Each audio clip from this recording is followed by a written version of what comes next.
Buenas tardes. Hoy en este programa vamos a presentar un documento histórico, un programa grabado hace más de 15 años sobre la toma del Palacio de Justicia. El tema cobra vigencia a raíz de la decisión de la juez de condenar a 30 años de cárcel al coronel Plazas Vega.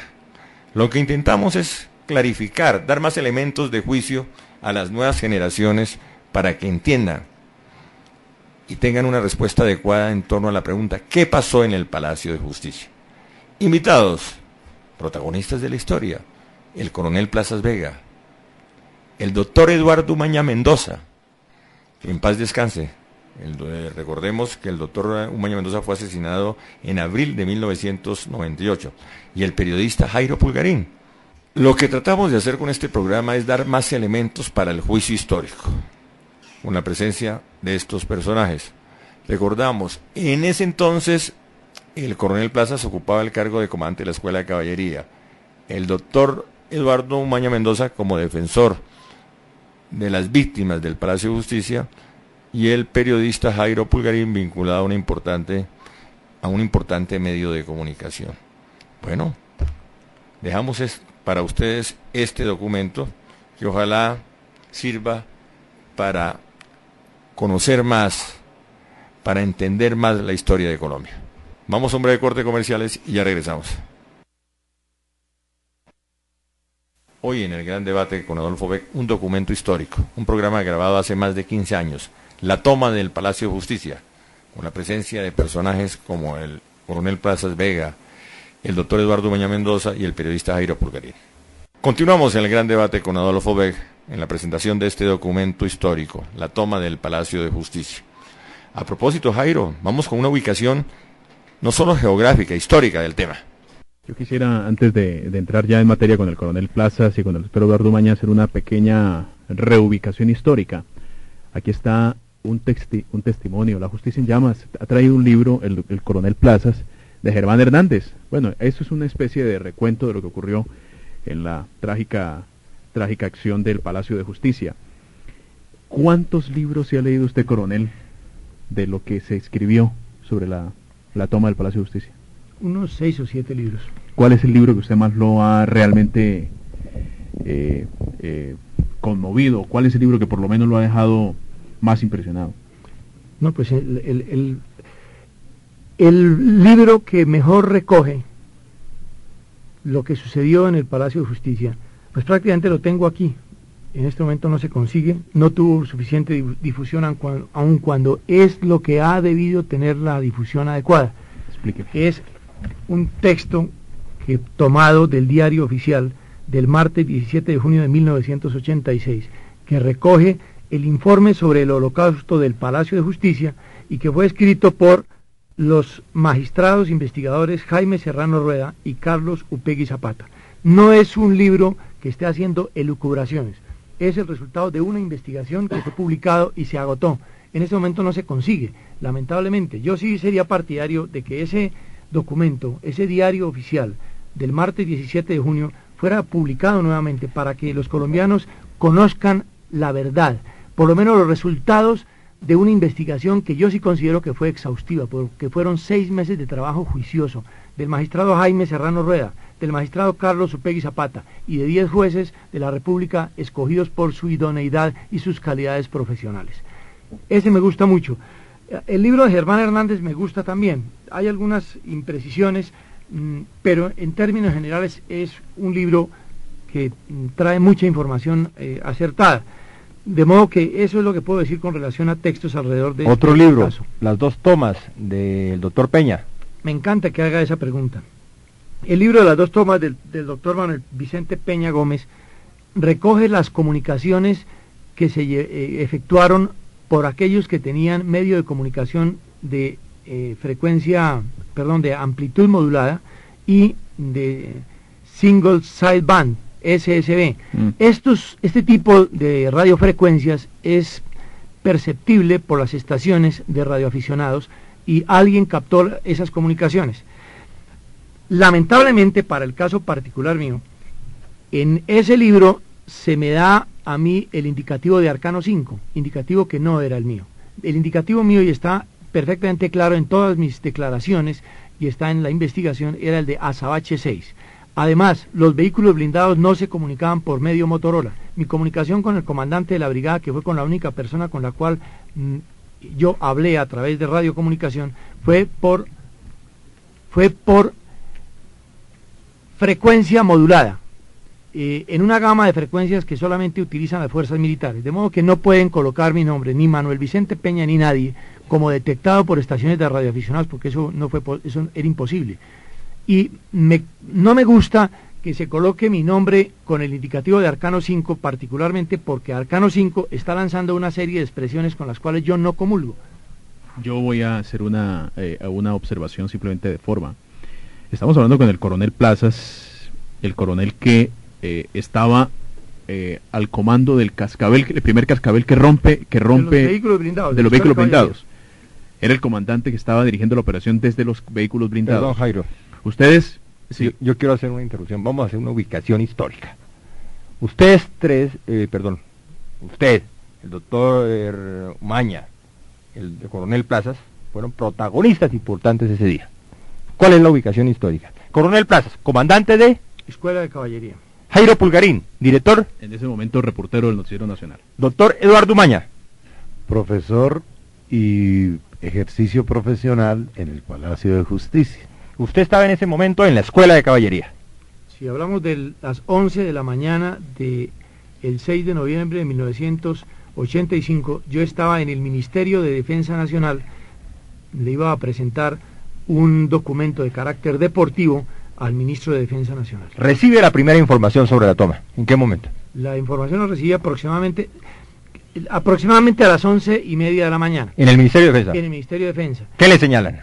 La secretaria Gloria de Forero, secretaria del ministro, me dice, yo estaba en la antesala, me dice: coronel, hay una voz alarmada que llama por el teléfono y dice que se han tomado el edificio de la Corte Suprema de Justicia. ¿Qué medidas toma el coronel Plazas? Yo no le creí, le dije: no, eso no puede ser cierto, no me cabía en la cabeza a mí esa información.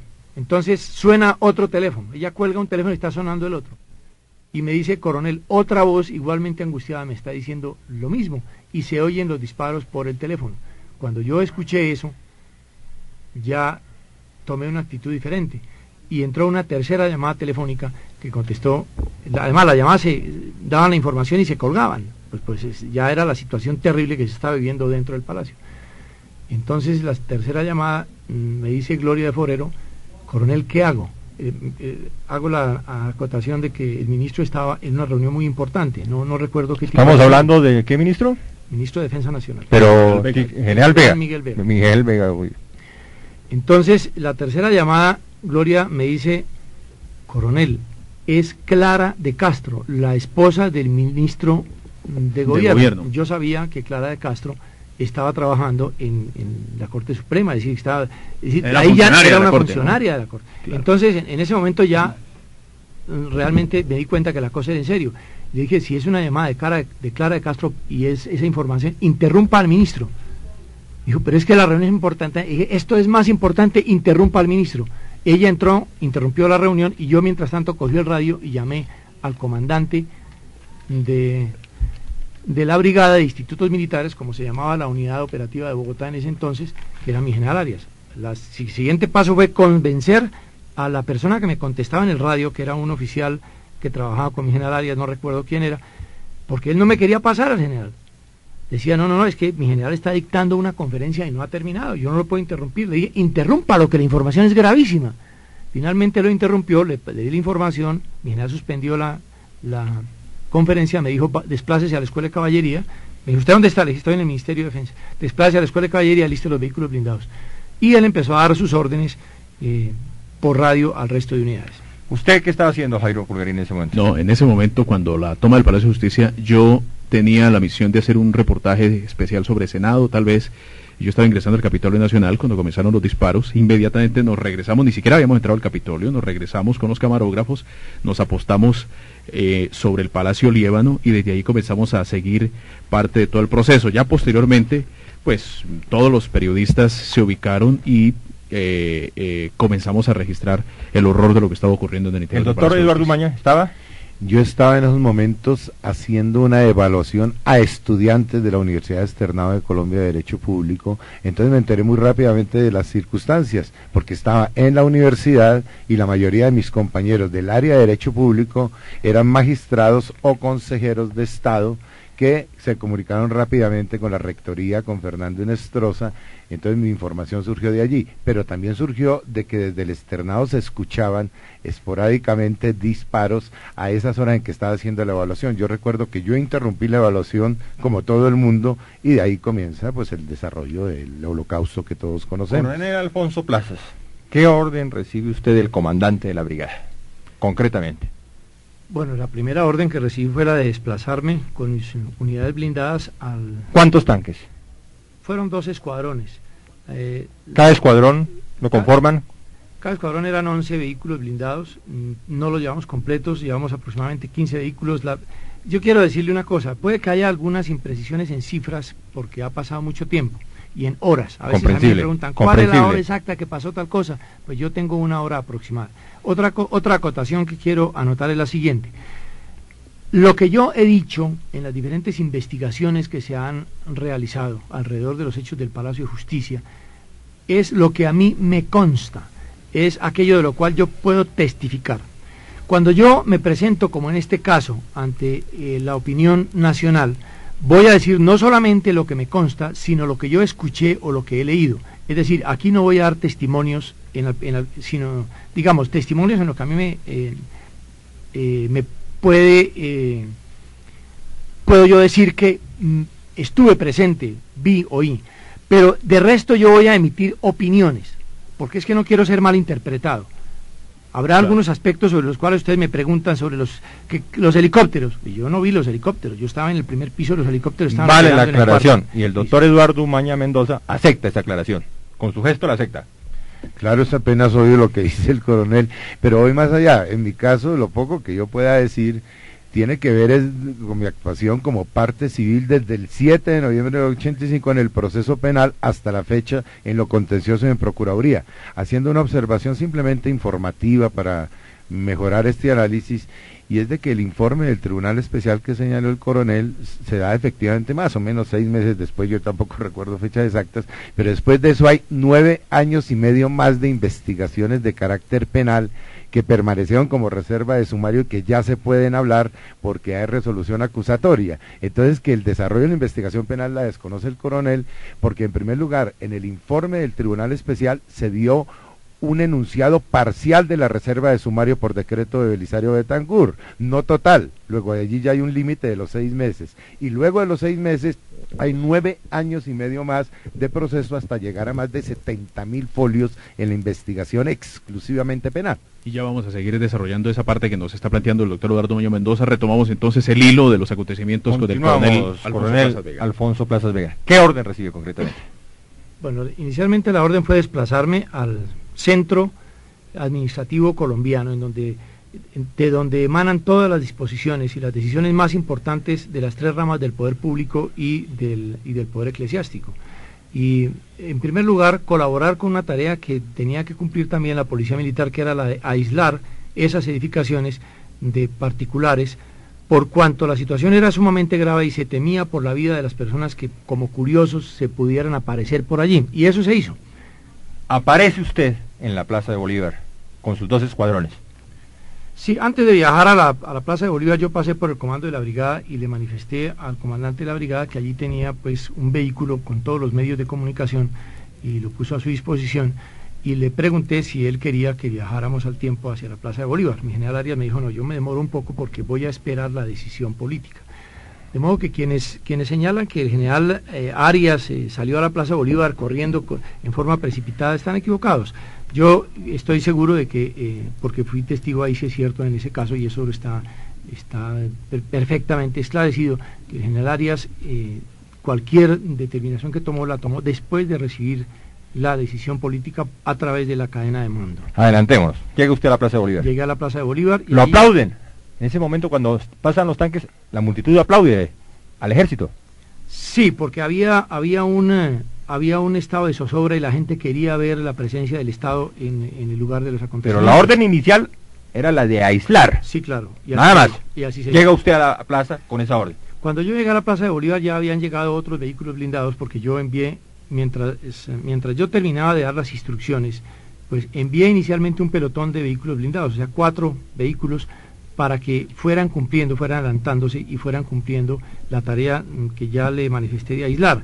Después, cuando ya me desplacé con el resto de las unidades que intervinieron de la Escuela de Caballería, y estando allí en la Plaza de Bolívar, pues recibí la orden ya por radio del comandante de la brigada de ingresar con mis vehículos al interior del Palacio de Justicia, de proteger las tropas que a pie irían a entrar después de los vehículos blindados.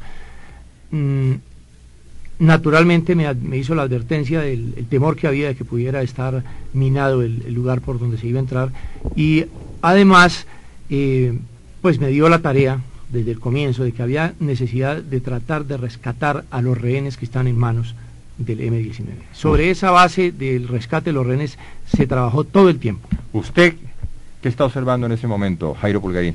No, yo comienzo a observar ya la ubicación de los, como lo señala el coronel, la ubicación de los carros, de los vehículos blindados. Llega el coronel Plazas. Llega el coronel Plazas, pero yo creo que la imagen que más me impactó fue el primer tanque que rompe la puerta principal de entrada al Palacio de Justicia. La famosa pregunta, hecha con un sentido periodístico profundo, por Jairo Pulgarín al coronel Plazas, ¿se produce en qué momento? No, eso ya fue por la noche. Por la noche. Ya fue muy por la noche. ¿Usted, tipo doctor 9 o 10 Mendoza, de la y noche. sus Un poquito alumnos antes de las 10 de la noche. llegan a la Plaza Bolívar? No, a ver, yo permanezco Recibiendo en la información en la universidad Estrada. todo el tiempo y posteriormente hay una reunión extraordinaria con el rector de la universidad, el doctor Inestrosa, y con algunos profesores de Derecho Público, y a mí me viene una situación tremenda humanamente. Voy a explicar por qué. Yo no conocía a las personas que luego asumí, porque como el coronel lo sabe seguramente ustedes, yo fui abogado de varios de los guerrilleros que tomaron el Palacio de Justicia. En ese particular momento. del Vencio Ruiz, de Alfonso Yaqui Alfonso Yaqui. y otros de Luis ellos. Otero. Pero paralelamente, de Andrés no fui abogado, pero paralelamente a eso están mis colegas de Derecho Público. El doctor Reyes de Chandía. Y el sobre doctor todo, Medellín, claro, el todo, doctor pero sobre Gaona. todo Manuel Gaona y Carlos Medellín, Claro. el maestro Medellín.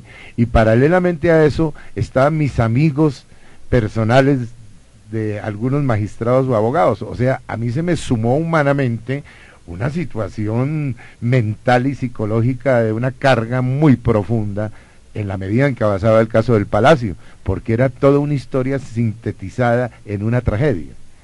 Coronel Plazas, al mando de ese tanque, ¿quién iba? El primer tanque que ingresa al Palacio de Justicia.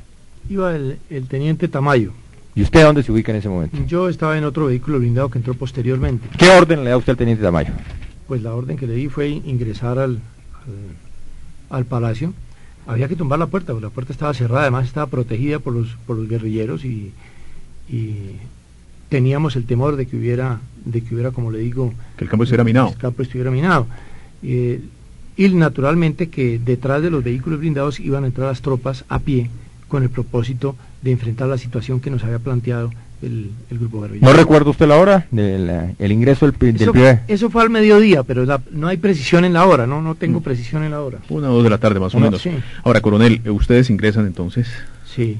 ¿Qué ven? Por ejemplo, cuando usted llega con su tanque, ¿qué ve? Bueno, ya había cadáveres en el interior del palacio, porque el M-19 entró matando al administrador del palacio, a los celadores, que estaban pues indefensos prácticamente. Y a partir de allí, pues se desata, una vez que entran las tropas a pie, se desata una batalla casi que en cada oficina, piso por piso. En esa batalla pues se trataba sencillamente de, en primer término, intimarle rendición al M-19, cosa que se hizo desde el primer momento hasta el último momento. Ustedes les Cosa gritaban que- desde el interior del palacio. Ríndanse que no tienen nada que hacer. Ríndanse que lo que están haciendo es una locura, ese tipo de cosas. Pero es decir, las frases exactas surgían de cada una de las personas que las usaban en forma diferente. Pero lo que ¿Había se les estaba respuestas? diciendo, las respuestas siempre eran con tiros, con vocablos pues impropios, groserías de marca mayor. Pues este tipo de improperios se presentan mucho en los combates. Lamentablemente, pues ustedes tienen que entender que son personas que están luchando cada una por su vida. Y además de esta tarea de enfrentar a los guerrilleros, la otra tarea era la de ir sacando, en la medida en que se podía, ir retirando a los rehenes de manos del M-19 e irlos desplazando a la parte exterior del palacio y de allí pasarlos a la casa del florero, que era donde estaban reunidos los... Coronel, permítame, yo ubico un poco a los oyentes. Yo conocía la edificación del Palacio de Justicia antes de la destrucción de la toma. Cuando uno entraba al Palacio de Justicia por la puerta principal había una especie como de hall amplio, grande, unos corredores amplios, y desde el primer piso se divisaban los 3 o 4 niveles, tal vez que tenía el Palacio de Justicia, los 3 o 4 niveles. Usted cuando llega ahí a ese hall, con la visual que tiene, ¿qué ve? ¿Ve guerrilleros apostados? ¿No los alcanza a ver? No alcanzaban a ver, de todos los pisos nos disparaban, porque ellos tenían, como muy bien lo aclaran las investigaciones, ellos tenían repartidos los guerrilleros en los diferentes pisos y en el sótano, y en posiciones claves, y desde allí disparaban naturalmente apostados en tal forma que no pudieran ser vistos, o que, es decir, la silueta que podían presentar era mínima, y la tropa que ingresó al palacio estaba en unas condiciones de absoluta inferioridad. ¿Qué recuerdos especiales tiene de esos primeros momentos? Bueno, hay una cosa que me impresionó mucho, que fue la muerte del teniente Villamizar, que acaeció en las horas de la tarde, porque él cayó muy cerca donde yo me encontraba. Yo pedí la ambulancia llegó, la trajeron algunos camilleros de la Defensa Civil y la Cruz Roja, y cuando trataron de sacar el cuerpo, que estaba mal herido, del teniente Villamizar, pues una guerrillera, en ese momento no se sabía que era una guerrillera, se sabía que había una persona del M-19 que estaba con una ametralladora disparando a quien se aproximara por la escalera.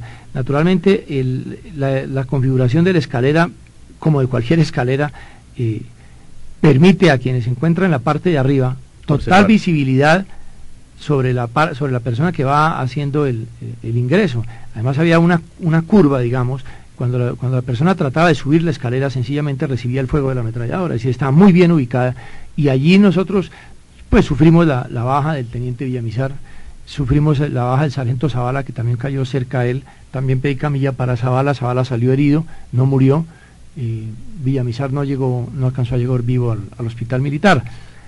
Ese fue el desarrollo. Ahora, ya en las horas de la tarde, pues había diferentes combates, ya le digo, no era una tarea fácil, no había comunicación entre una entre una oficina y la otra, y casi que en cada oficina se presentaba un combate diferente. De lo que sí estoy yo absolutamente seguro es de que la intención de la tropa toda era la misma, era sacar a los rehenes en la mejor forma posible.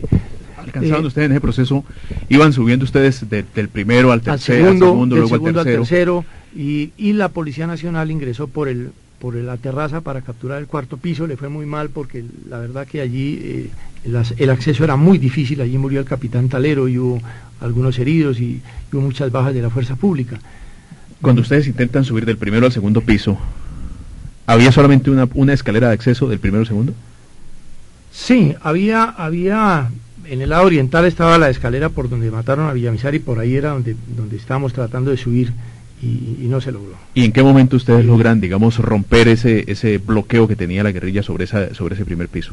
Lo que pasa es que por el lado de la biblioteca se metieron otras tropas que lograron subir, lograron acceder y llegar por otros accesos al segundo piso, y se abrió ya la atención de los frentes por parte de los guerrilleros, y eso permitió que la fuerza pública capturara sucesivamente segundo y tercer piso.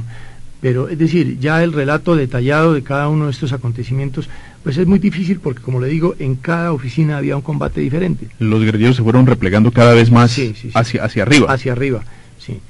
Hasta que quedaron, ya en las horas de la noche, quedaron reducidos al baño que se encontraba entre el tercero y el cuarto piso, y que fue donde se presentó pues la parte final y en donde murieron los magistrados. Aquí tengo yo las declaraciones de algunos magistrados. ¿Se replegaban con los rehenes? Claro, a todo tiempo ellos se protegían con los rehenes, y ellos no identificaban, a mi modo de ver, muy bien a los magistrados. Tal vez algunos los identificaron, pero no a todos.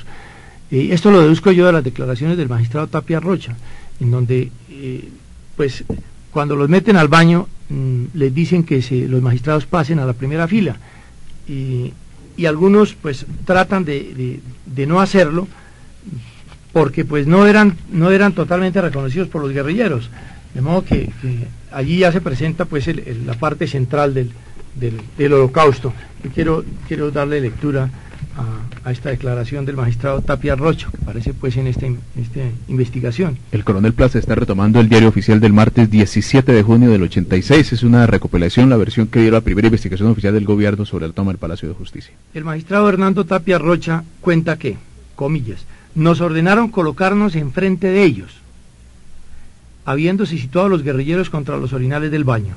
Yo intuí que nos iban a ejecutar y traté por ello de no quedar en primera línea. Sin embargo, no pude moverme del sitio en que estaba por el apretujamiento de todos y finalmente quedé de medio lado, de cuclillas y recostado contra la división de los inodoros, exactamente entre el primero y el segundo de ellos. Repentinamente sonaron una serie de disparos dentro del baño y sentí que había sido herido en la espalda. Seguro de que quienes habían disparado eran guerrilleros, tan pronto como me sentí herido me hice el muerto, recostándome sobre un cuerpo que no se movía.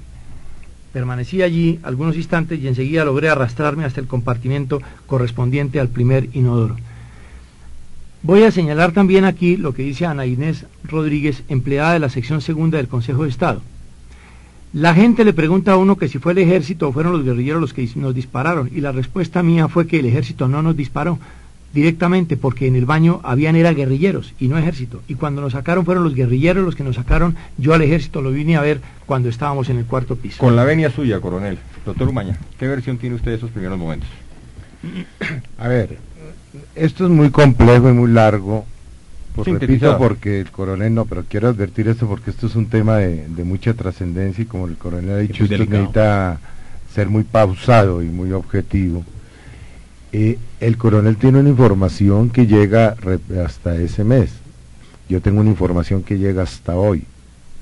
Repito, una cosa es tener entre Procuraduría, Contencioso y Penal más de 100.000 folios de información de un proceso de 10 años y otra cosa es tener un informe de 6 meses, para situarnos y ubicarnos en su exacta dimensión. ¿Yo puedo interpelar? El análisis, coronel, yo lo dejé, pero tranquilo, que todavía no he dicho nada. Tranquilo, no he dicho nada todavía. No hay problema. Es más, yo invitaría en algún momento, y eso fue lo que yo invité a la justicia, desgraciadamente quedó en regional en una audiencia, que se hiciera una audiencia pública sobre el caso del Palacio de Justicia a la luz de los documentos y de los peritazgos. Esa es la única forma en que se salva la historia en esto. Pero yo quiero puntualizar 4 aspectos. En primer lugar, aparece a la luz del proceso, porque yo no estaba allí, Claro. a Lo que diferencia usted sabe del es coronel, que ha recogido a través de la de investigación que se dispararon rockets. Según el peritazgo, con 3.400 grados centígrados de calor, disparados por el ejército colombiano. Segundo, que los tanques o el tanque, eso no lo podría precisar el coronel, dispararon dentro del Palacio de Justicia. Tanto en el peritazgo como en la reconstrucción frustrada, pues se ve claramente los disparos señalados, inclusive había un perito que era el doctor Ospina, creo que es oficial retirado, en esa época era funcionario público. Indudablemente en el baño del que habla el coronel hubo cargas de dinamita, que se ratifican en las mismas grabaciones del operativo militar que reposan en el proceso y también las indicaciones que dan diferentes miembros de las Fuerzas Armadas. Por otro lado, es indudable que en la reconstrucción se observa que en el último momento del baño que señala el coronel se encontraban guerrilleros lesionados, no había ninguna capacidad de fuego para confrontar, tan es así que salieron los rehenes y dentro de ellos salió Irma Franco, como consta en el proceso, y Clara Elena Enciso, que eran guerrilleras que se encontraban con Andrés Almarales en ese baño. Y un punto de fondo, que sería muy bueno que el coronel nos lo aclarara históricamente en el sentido de opinión o testimonio, como lo quiera hacer. Yo pedí la ampliación de declaración del coronel varias veces y la justicia, no el coronel, nunca ordenó esa ampliación de declaración del coronel Plazas Vega. Indudablemente. Quería decir que por último lo siguiente. Indudablemente en el interrogatorio o en las preguntas que yo le hice al señor expresidente cuando ya no tenía fuero, Belisario Betancourt, durante más de 3 días, queda supremamente claro en la declaración que el control político, la orden del operativo y la orden de no levantar el operativo estaba en manos del presidente Belisario Betancur.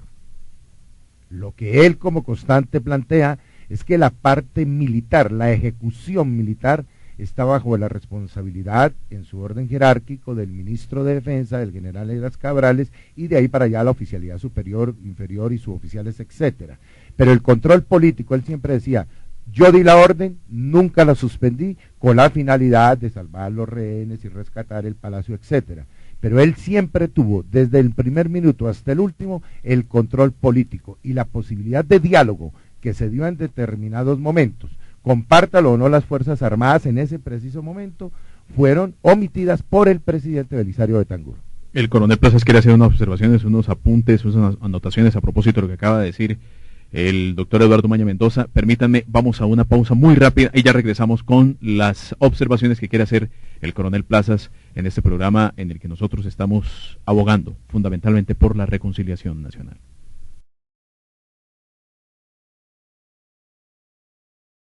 Hoy en el gran debate con Adolfo Beck, un documento histórico, un programa grabado hace más de 15 años, la toma del Palacio de Justicia, con la presencia de personajes como el coronel Plazas Vega, el doctor Eduardo Umaña Mendoza y el periodista Jairo Pulgarín.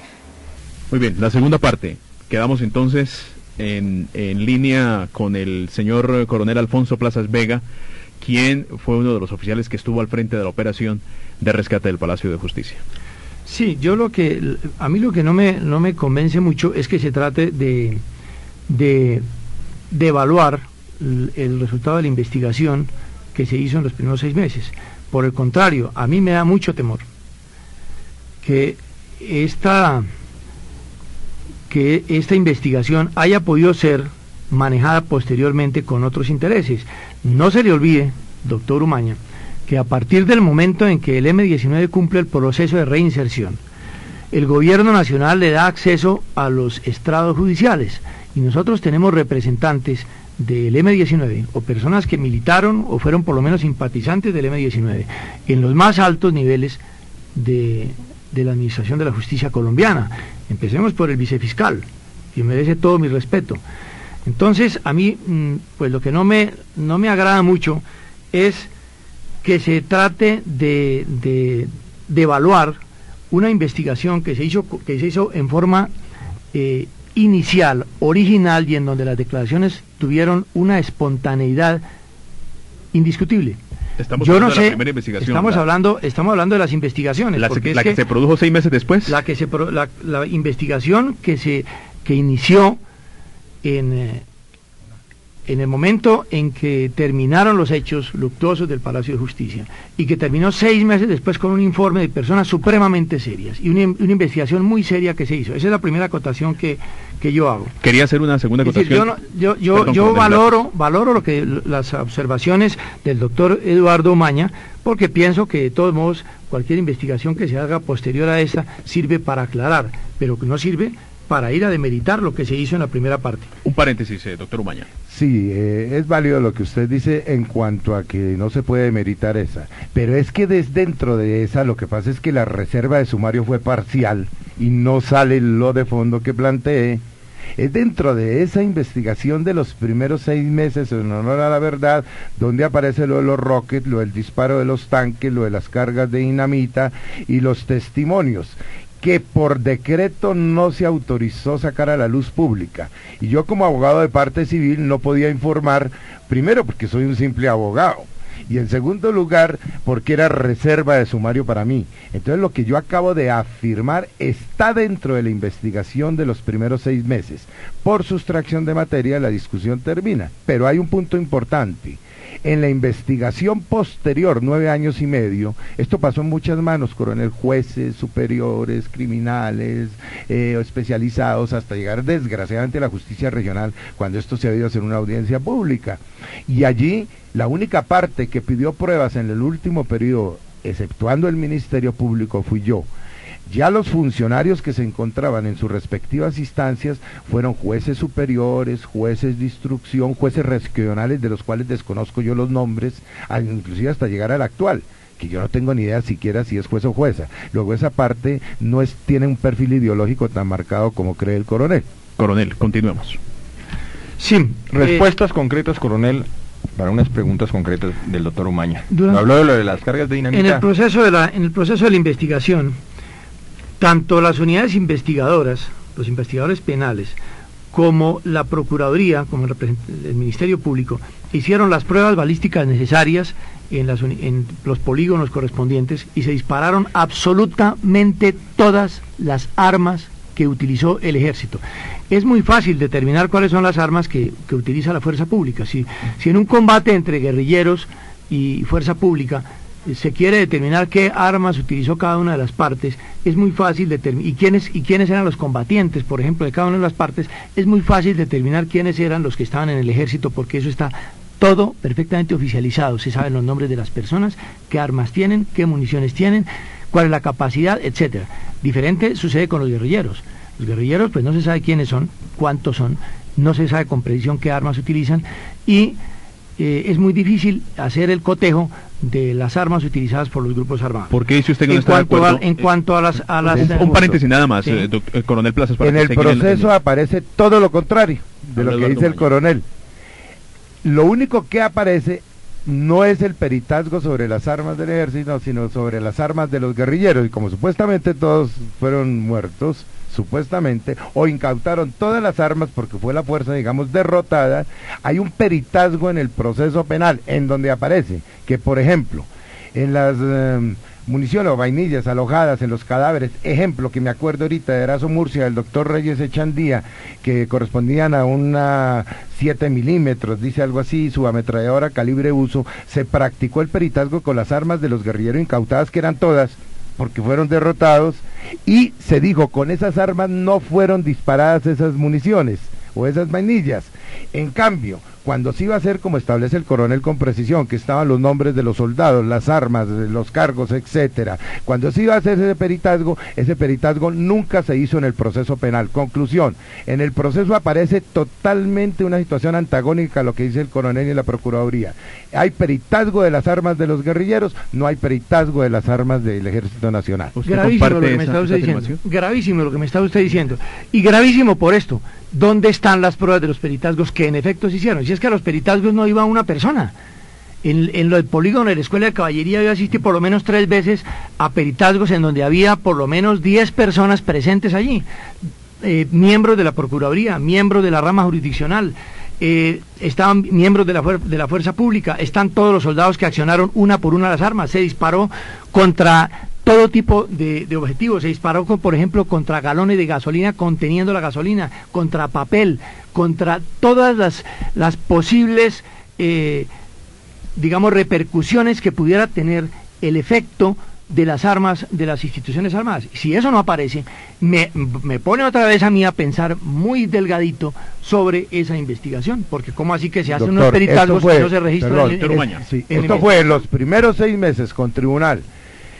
Efectivamente hubo juez de instrucción, como eran simultáneos, inclusive yo no puedo irme a acuerdo a la prueba balística porque eran varios jueces en varias pruebas, se hizo allá, todo lo que usted dice es cierto, lo que aparece es lo que se hizo con las armas de los guerrilleros, no aparece, en honor a la verdad, dentro del desarrollo de la investigación, lo que se hizo con las armas del ejército, tanto que, recuerdo yo un día, no me pidan fechas ni nada, como dice el coronel, que yo hablé con el ministro de Justicia, Enrique Parejo, porque muchos de esos peritazgos dependían de medicina legal, cuerpo técnico, en esa época, y yo le dije, ¿por qué no se ha hecho esta inspección? Le dije al ministro de Justicia, doctor Enrique Parejo, pero lo que sí es claro, es que aparece el peritazgo de las armas de los guerrilleros, me acuerdo eso de su ametralladora de calibre uso, y no sé si dispara los 7 milímetros, en donde dice, con esas armas no fueron disparadas esas balas, eso es lo que queda claro. Ahora, jueces de instrucción nunca practicaron,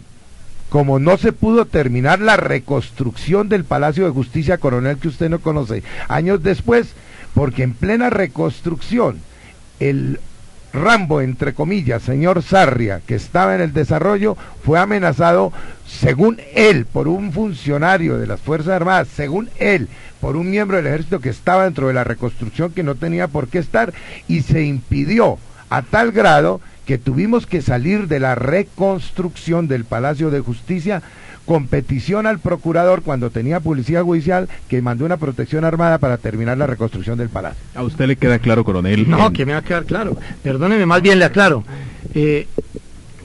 Doctor Umaña, yo le estoy hablando a usted de pruebas balísticas que se hicieron con los vehículos, por ejemplo, blindados. Mis cañones se dispararon. Las ametralladoras de los vehículos, tanto las ametralladoras coaxiales como las que van en la torreta de los vehículos Cascabel, se dispararon. Una por una las armas del Ejército Nacional se dispararon. De modo que me extraña que usted diga que la prueba balística solamente se hizo sobre las armas de los Yo le guerrilleros. estoy hablando es de, por ejemplo, le voy a poner el caso concreto para que se entienda la ubicación. Magistrado Reyes Echandía, oiga, imagínese lo que estamos hablando. Presidente de la Corte. Presidente de la Corte, vainilla alojada, arma incautada a la guerrilla, práctica de peritazgo, no se disparó con esa arma. Estoy hablando de eso, porque dentro ¿Qué del llama usted ejército, vainilla alojado? bueno, Alojado. lo que quedó alojado en el cuerpo de el doctor Reyes, o en el cuerpo de Erazo Murcia, o en el cuerpo de muchos magistrados. No aparece, yo no sé cuántos miembros del ejército estuvieron, hay una cantidad de declaraciones, por eso ahorita yo no puedo preguntar porque tendríamos que ir en el proceso, pero por ejemplo no aparece el peritazgo balístico propio, particular del magistrado Manuel Gaona en el caso del baño, me hago entender. Es decir, nunca hubo una práctica global con todas las armas en las cuales el ejército o la policía o los miembros que estuvieron participaron dentro del palacio. Nunca se hizo ese peritazgo a pesar de que se reiteró.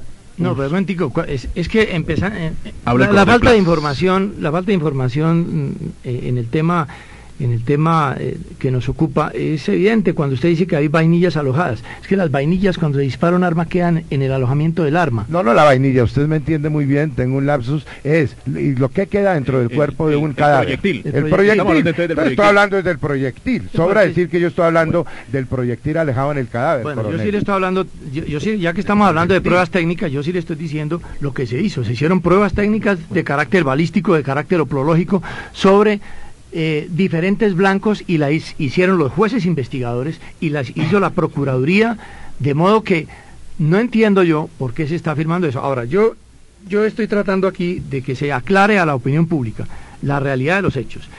A mí me han invitado a un programa de reconciliación nacional.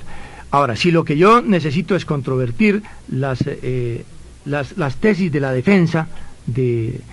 Yo sé que usted ha sido tradicionalmente defensor de estos señores que se meten en los movimientos subversivos. Si se trata de eso, pues me parece a mí que nos hemos salido del tema de la convocatoria por Radio Santa Fe. Yo estoy convencido, absolutamente convencido, porque es que yo fui testigo. Yo participé en las pruebas balísticas. ¿Cómo me van a decir ahora que no? Ahora, coronel, déjeme simplemente para cerrar este capítulo y pasar a los temas de fondo. Uno, ¿usted tiene la absoluta certeza entonces de que, por ejemplo, en el caso del magistrado Alfonso Reyes Echandía, la bala que lo mató fue una bala de la guerrilla? No, porque yo no estoy involucrado ni en el momento en que murió el magistrado Reyes Echandía, que corresponde a un área de combate en donde no estaba participando la Escuela de Caballería, por una parte, y por otra parte, porque sencillamente yo me atengo a la información del diario oficial, que es la investigación que se ha publicado y que se ha puesto en conocimiento de la opinión pública. Es que sí. yo quiero Coronel, manifestarle que la intención nuestra era sacar a los magistrados con vida, Rescatar a los magistrados. rescatarlos. Si es que el Ejército Nacional los puso como, jamás cogió el Ejército Nacional a un magistrado, claro, como rehén. Ni como rehén, ni como coraza para defenderse de los demás, que sí lo hicieron los movimientos subversivos. Ellos cargaban a los rehenes como coraza para hacer sus movimientos, y eso está todo perfectamente claro en la investigación. Doctor Umaña, Mire usted por qué me no, parece que sí. mire usted por qué no le puede hablar nada, y yo me voy a retirar ya del programa, porque la macartización, diciendo que porque uno defendió subversivos, está manipulando una investigación que es la investigación. Yo no soy el juez, y en segundo lugar, yo no soy defensor de ellos, soy parte civil y soy el que pidiendo acusación de los desaparecidos del palacio. Mi conclusión es muy sencilla, Hubo capturados, hay una tragedia, y me voy a retirar ya.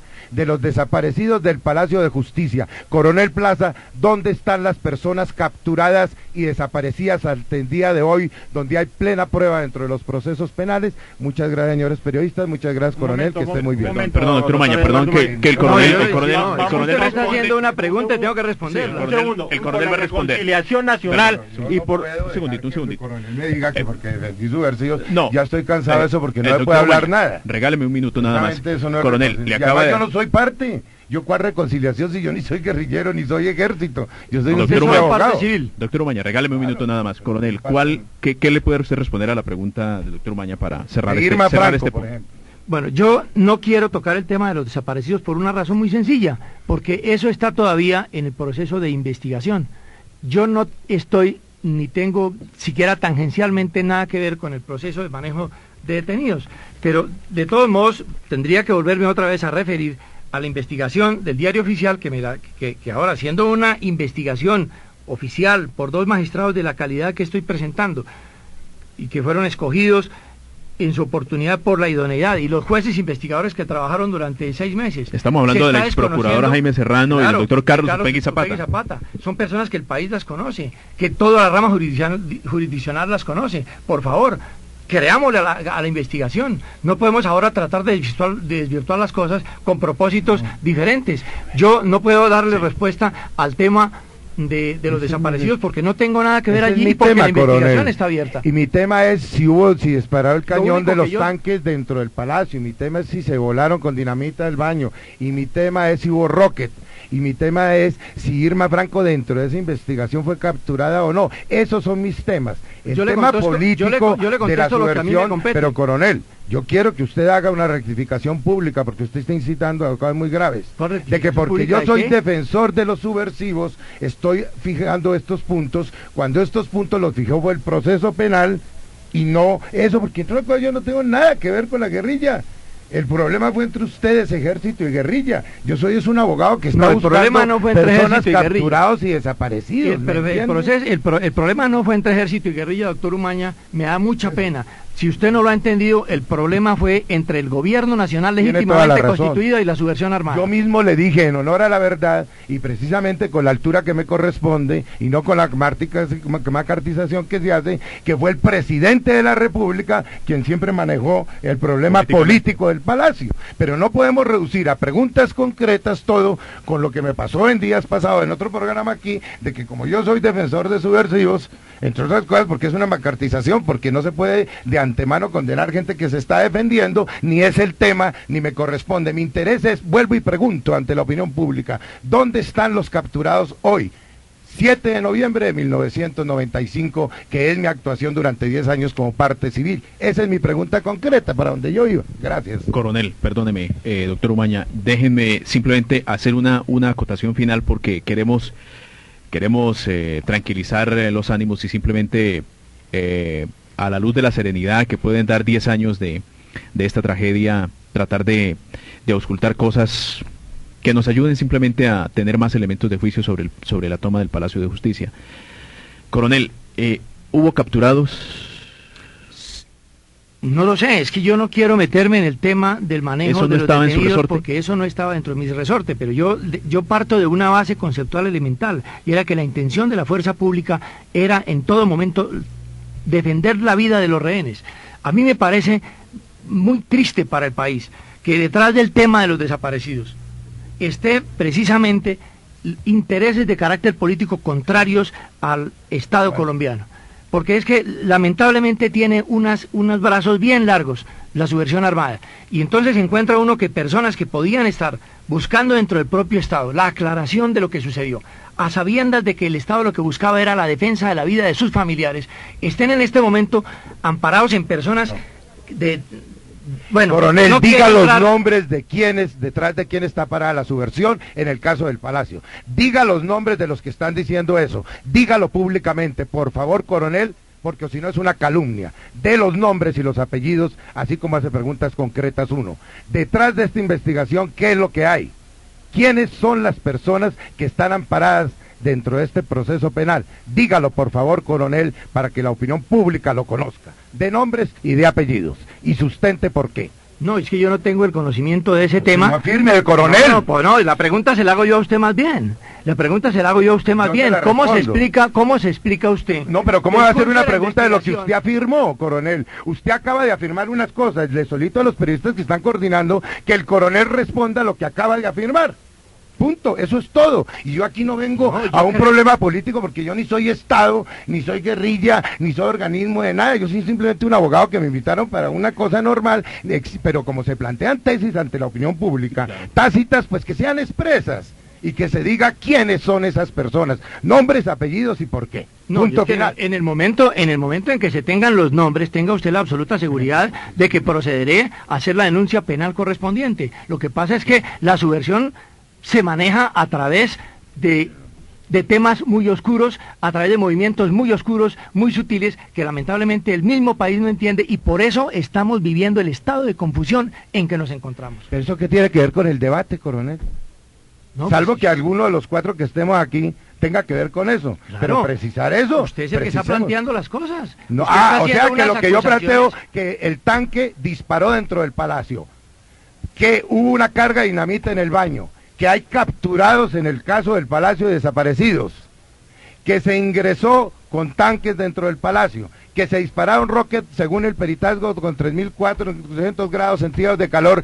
¿Eso qué tiene que ver con lo que usted está planteando, coronel? Diga usted quién es subversivo aquí, por qué razón, y no acabemos ante preguntas concretas respondiendo con macartismos, porque eso no es un debate serio, señores periodistas. Sino cuando ya un debate de este estilo termina en el término macartista, creo que todo está aclarado. Ya hay una posición ideológica perfectamente definida, hay una semántica utilizada a través de la historia que el pueblo colombiano la conoce. Lo que yo sí le puedo decir en forma muy rápida, porque no quiero que se quede en el aire, si usted hace referencia a los disparos de los vehículos blindados que se hicieron a las 2 de la mañana, se hicieron desde una posición cercana a la Estatua del Libertador contra el frontispicio del Palacio en la parte alta, para que evacuaran los gases que en ese momento tenían al borde de la asfixia, no solamente a los rehenes, sino a los propios guerrilleros. Eso fue, digamos, el único disparo de cañón que se hizo, de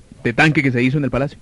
El día siguiente, en las horas de la mañana, se hizo un disparo para abrir un boquete donde tampoco había gente. Es decir, no hay ninguna persona que haya sido afectada por un disparo de los tanques en el Palacio de Justicia. En el interior, un poco para puntualizar estas cosas, coronel, es claro entonces, si usted estaba ahí, estaba al frente de esa operación, en el interior no hubo disparos de tanques.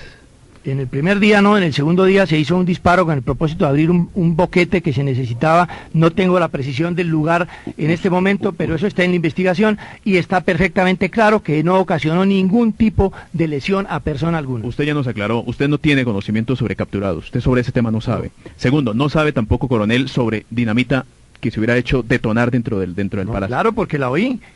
Claro, porque la oí. Pero Yo en el segundo día no estuve En la toma. interior del Palacio de Justicia y sé que se llevaron algunas cargas, eso también está investigado, y que las cargas se utilizaron para permitir el acceso de las tropas a determinados lugares desde donde podría conducirse la operación para rescatar a la mayoría de los rehenes que aún estaban allí. Ahora, coronel, ¿qué podría...? Pero no, las cargas de dinamita jamás se utilizaron, aunque vuelvo y aclaro que yo no utilicé cargas de dinamita, yo estaba afuera, pero sé que las cargas, tengo la información clara de mis compañeros de armas, que las cargas de dinamita se utilizaron para abrir boquetes para permitir el acceso de las tropas y no contra ninguna persona. No se lanzaron cargas ni siquiera contra los guerrilleros. Planteemos en estos términos. Esta mañana el doctor Carlos Medellín hacía referencia al caso y él decía que evidentemente algunos familiares tienen la información de que magistrados de la Corte pudieron morir como consecuencia de balas disparadas por fuerzas regulares, por tropas oficiales. La pregunta es esta, coronel, si ese caso se presentó, ¿usted cree que pudo haber sido producto de la misma refriega? Es decir, claro, en caso de que se hubiera presentado, porque yo no conozco los resúmenes balísticos, en caso de que se hubiera presentado un hecho de esos, necesariamente fue fruto de la refriega y fruto también de la circunstancia que yo acabo de mencionar, de que la guerrilla utilizó los cuerpos de sus rehenes como protección y como coraza. Eso no lo descarto yo de plano, pero sí tengo que tener muy en cuenta las declaraciones de los propios magistrados que salieron con vida, en donde señalan que fueron los guerrilleros quienes dispararon contra la casi totalidad de los magistrados dentro del baño. Eso no lo vi yo, sino que lo estoy leyendo en el diario oficial. Coronel, ¿era imposible reducir a la guerrilla que en ese momento estaba en Palacio? Pues se trató por todos los medios. Yo creo que ante la posición de los ministros que querían que se tomara una decisión rápida y que se acabara con ese problema, yo voy a leer algo que registra la misma revista Cambio 16, penúltima edición. Dice: el ministro de Defensa explica que en razón a que hay gran cantidad de personal civil en el Palacio de Justicia, la operación de toma se debe hacer sin precipitud, con el fin de proteger esas vidas. Que si no fuera este el objetivo fundamental de la operación militar, el Palacio de Justicia habría podido ser recuperado en cuestión de minutos. Coronel, eso está clarísimo. Otra pregunta. ¿Era imposible, en medio de la inercia que va adquiriendo el tema del Palacio de Justicia, era imposible echar para atrás la operación? Claro, es que cuando se desata una batalla, es muy difícil entrar a controlar, empezando por esto, porque en cada una de las oficinas había un combate diferente. En cada una de las oficinas había un combate diferente. Y no había comunicación. Perdón que le interrumpa. No, es que así es la guerra. Uno no puede tener un radio en manos de cada soldado. Así es la guerra. Se dan las instrucciones, se da la idea general de maniobra, y ya cada uno tiene que desarrollar en función de esa idea general de maniobra su propia iniciativa para cumplir esa tarea. La tarea era no solo la recuperación del Palacio de Justicia, sino el rescate de rehenes. Como lo dice muy bien la investigación, los soldados sacaban a las personas, a los rehenes, protegiéndolos con su propia vida, al revés de lo que hacían los guerrilleros, que se protegían ellos con los cuerpos de los rehenes. Por otra parte, quiero manifestarle algo que el propio magistrado Alfonso Patiño Rosselli, ante quien me descubro porque lo admiré siempre, además es mi paisano, le manifestó a la señora por teléfono. Le dijo: yo tengo la seguridad de que en esto no solamente está la guerrilla, sino está metido el narcotráfico. Y tengo el temor de que a mi oficina llegue primero la guerrilla que el ejército, porque si llega el ejército seguramente es algo con vida. En cambio, si llega la guerrilla, habida cuenta de la vinculación muy probable del narcotráfico en esa operación, pues su vida se perdería, porque él era partidario de la extradición de los narcotraficantes a los Estados Unidos. El doctor Alfonso Patiño Rosselli murió en esa acción. Lamentablemente. Murió. Y quiero decirle una cosa, pues ya que hablaban de Carlos Medellín, porque yo a mí no me gusta la actitud que ha tomado Carlos Medellín conmigo, y la lamento muchísimo. Carlos Medellín, hijo. Sí, Carlos Medellín, hijo. La lamento muchísimo, porque es que las únicas personas que conocía yo dentro del cuerpo de magistrados de la Corte eran los doctores Alfonso Patiño Rosselli, de quien ya acabo de hablar, y el doctor Carlos Medellín, a quien conocí como presidente de ASCUN en el seminario sobre etiología de los conflictos universitarios en el año de 1970, seminario al cual asistí como profesor de la Escuela Militar de Cadetes, y en donde le tomé no solamente una gran admiración, sino un gran respeto al doctor Carlos Medellín. Pueden tener la absoluta seguridad, los hijos de los magistrados que fallecieron, que si las tropas hubieran llegado a las oficinas de sus padres antes que el M-19 estarían vivos. En eso quiero ser muy enfático, porque tengo mi conciencia absolutamente tranquila y estoy absolutamente seguro de que la intención general de mis compañeros de armas en cualquier graduación era esa. Coronel, para terminar, nosotros queremos que esta herida de alguna manera cicatrice. ¿Qué podría hacer que esta tragedia, que este dolor que nos embarga cada vez que hablamos del tema del Palacio de Justicia, definitivamente nos cambie la actitud, nos permita darle paso a cosas nuevas, que como lo decíamos en la apertura del programa, no sean de confrontación sino de reconciliación? Me gusta mucho la pregunta, Jairo, me gusta la pregunta. Yo creo que el país ya no merece más sangre. Hace un año largo, Antonio José Caballero nos invitó a la señora Vera Grave y a mí a un programa de televisión en plena campaña electoral. Para mí, esa entrevista era sumamente riesgosa, porque mi electorado todavía, pues miembros de la fuerza pública, familiares de las víctimas, pues era muy sensible a cualquier actuación y a cualquier charla con la M-19. Sin embargo, yo podía sacrificar unos votos en aras de la reconciliación nacional y asistí. Y Antonio José Caballero nos dijo: mire, después de todo lo que han hablado sobre el Palacio, yo quiero que ustedes se den la mano. Ustedes han sido líderes en cada uno de sus sectores, pero son colombianos ambos. Dense la mano como un acto de reconciliación. Yo le di la mano a Vera Grave y lo hice con mucho gusto, porque yo pienso que tenemos que desarmar no solamente las personas, tenemos que desarmar los espíritus. Ahora, para desarmar los espíritus tenemos que dejar de hacernos daño. Yo he sido una víctima del Palacio de Justicia, a mí se me truncó mi carrera militar, a mí se me ha bloqueado en todas las actividades de la función pública por parte de fuerzas oscuras, de las que si tuviera el nombre señalaría como lo pide el doctor Umaña, pero que como no tengo el nombre no las puedo señalar. A mí se me ha truncado, yo he sido una víctima y mi familia ha sido una víctima inocente de un pecado gravísimo que cometimos, defender a los colombianos.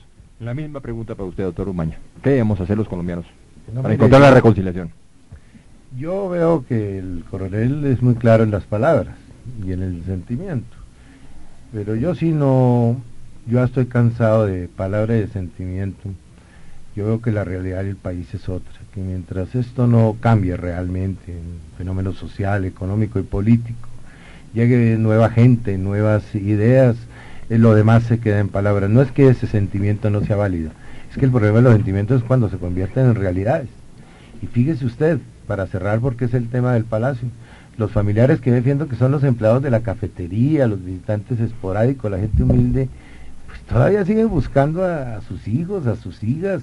Esa es la peor tragedia, la desaparición forzada. Es el crimen quizás peor que la muerte, porque al fin y al cabo uno ve el cadáver muy doloroso, pero ahí está. Yo sí creo que mientras este país no cambie, mientras los gobernantes no asuman la responsabilidad de lo que se tiene, mientras veamos las tragedias como el epílogo ahora de Gómez Hurtado, que es un preámbulo de otra nueva etapa de violencia, los poemas son bellos, me encantan, la literatura es bella, las palabras son bellas, siempre en estos actos todo el mundo se reconcilia, pero la realidad es que todo el mundo se mata, siempre todo el mundo habla de paz, pero todo el mundo hace la guerra, todo el mundo habla de justicia social, pero estamos plagados de injusticias, es decir, el país necesita realidades, no utopías, necesita hechos concretos, no fantasías. En términos de palabras, todo muy bello, en términos de realidades, todo muy trágico. Coronel Plazas, te pedía la palabra. Sí, está muy bien lo que usted ha dicho, doctor Umaña, menos el término de desaparición forzada, porque allí ya usted está insinuando cosas.